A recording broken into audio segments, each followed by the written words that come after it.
Welcome to today's episode where we're going to talk about a crucial topic that affects millions of people worldwide. You've probably spent 12 to 16 years in school learning various subjects like the quadratic formula, the periodic table, and who fought in the Peloponnesian War.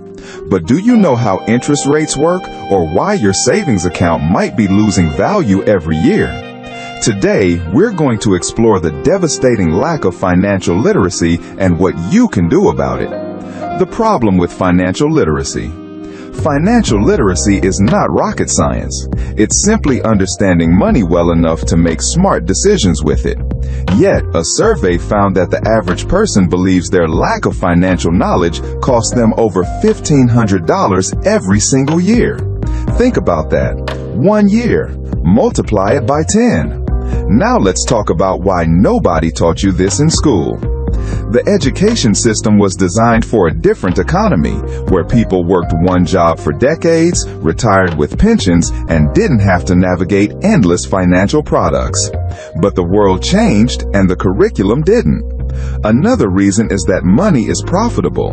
Banks, lenders, insurance companies, and financial institutions make enormous amounts of money from people not fully understanding what they're signing up for.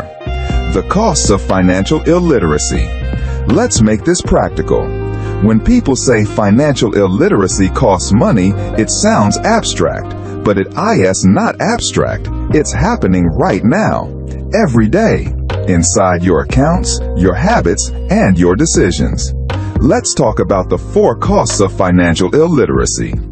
First, there's the savings account illusion. Most people think saving money automatically means they're doing the right thing. But where you save matters a lot. A standard savings account earning 3% interest per year while inflation is running at 15% means your money is technically growing, but its purchasing power is shrinking much faster. Second, there's the debt trap. Credit cards, consumer loans, and buy now pay later schemes. Most people have heard the phrase compound interest, but very few understand how dangerous it becomes when it works against you.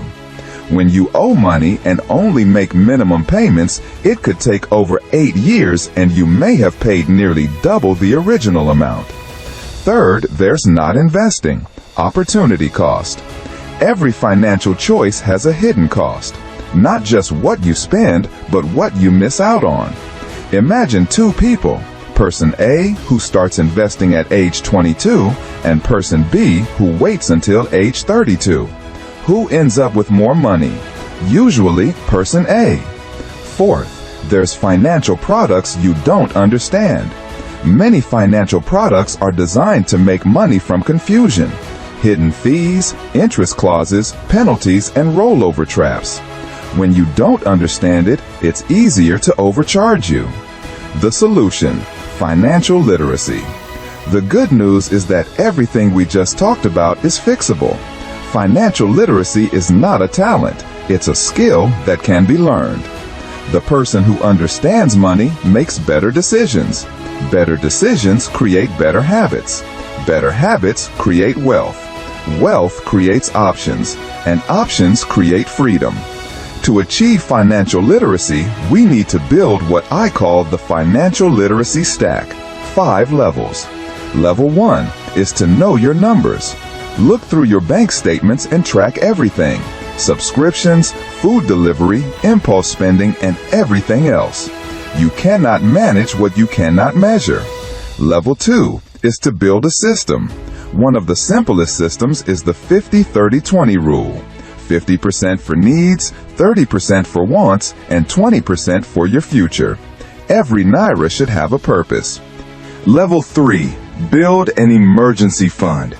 Before investing, before stocks, before any of that, build an emergency fund. Because without one, every unexpected problem becomes a financial disaster. A medical emergency, a job loss, a broken car. An emergency fund turns crises into inconveniences.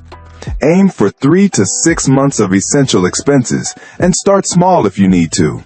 Even a little financial cushion is better than none. Level 4, eliminate bad debt. Not all debt is equal. Some debt can build wealth, but high-interest consumer debt, that's wealth destruction. One of the best strategies is called the avalanche method.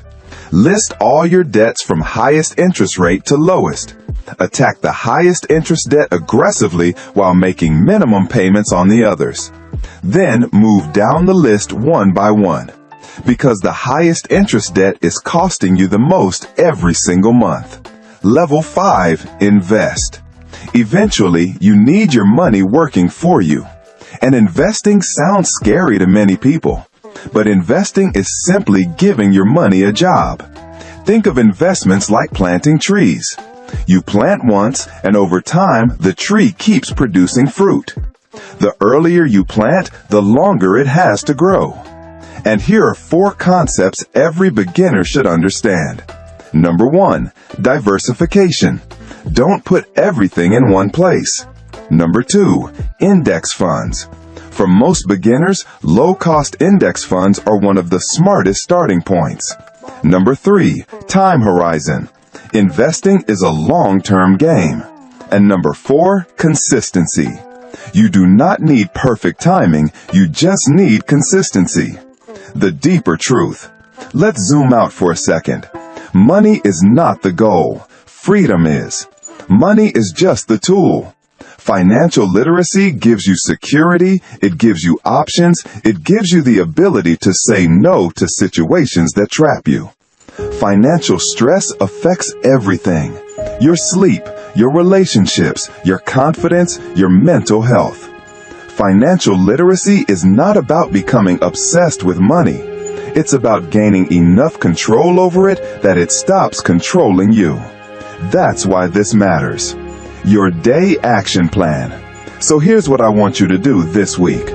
Day 1, review your bank statements. Know your cash flow. Day 2, categorize your spending. Needs, wants, goals. Day 3, cancel subscriptions you don't use. Day 4, list every debt you owe. Day 5, start an emergency fund, even if it's small. Day 6, read one chapter of a finance book or watch educational videos about money. And Day 7, set one specific financial goal for the next 12 months. Give it a number and give it a deadline. Here's what I want you to remember. The education system may have failed you financially, but staying financially lost forever is still a choice. Every day you delay understanding money, confusion makes decisions for you, and confusion is expensive. The good news? You're here now. You're learning now, which means you are already ahead of millions of people who never even start this conversation. Financial literacy is one of the highest leverage skills you can build in your lifetime. Not because money is everything, but because understanding money helps you build life on your own terms. And that is worth fighting for. If this video helped you, subscribe to the channel and turn on notifications. And share this video with someone who needs to hear it. A friend, a sibling, a parent. Because one conversation about money can genuinely change a person's future. Drop a comment below. What's the biggest thing you learned today? And what's the first thing you're going to change this week? I'll see you in the next one. Keep building.